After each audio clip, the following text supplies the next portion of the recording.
Bonjour et bienvenue sur Conseil de Pro, le nouveau podcast de Promocash, un média pour grandir ensemble avec des épisodes pour vous informer, vous inspirer et vous conseiller.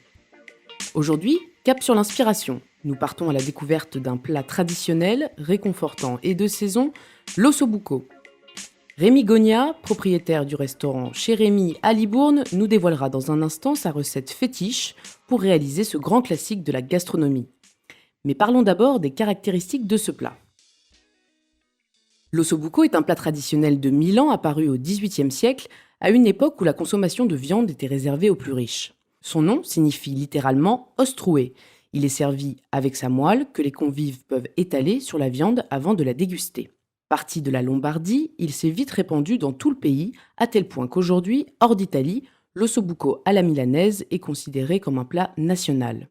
Il figure d'ailleurs sur les cartes des restaurants de toute l'Europe.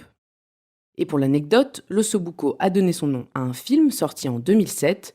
Ce ne fut pas un grand succès au box-office, personne ne s'en souvient, alors que le plat, lui, est toujours dans les mémoires. Bonjour Rémi, merci de nous accueillir dans votre cuisine pour nous partager vos conseils de pro. Bonjour Louise. Rémi, si je vous dis ossobuco, qu'est-ce que cela vous évoque ?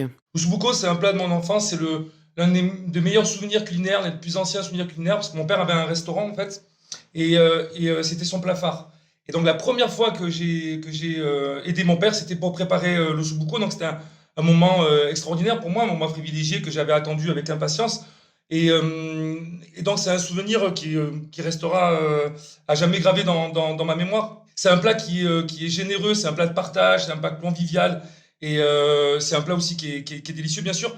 Et pour moi, c'est une notion un peu particulière, c'est un plat qui me rappelle aussi l'amour.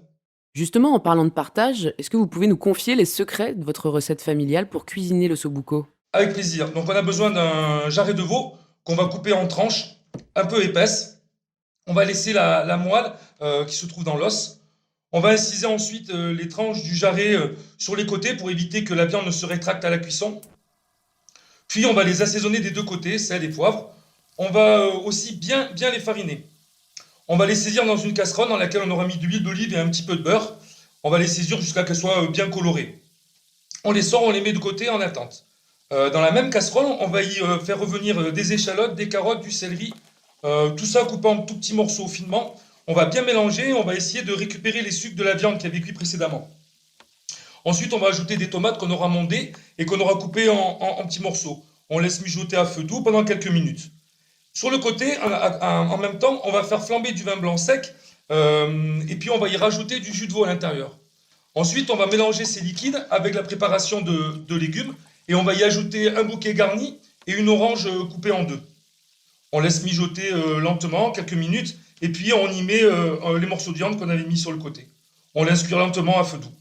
On peut l'accompagner avec de la polenta, un risotto bien crémeux ou des pâtes fraîches. Et quel vin conseillez-vous en accompagnement ?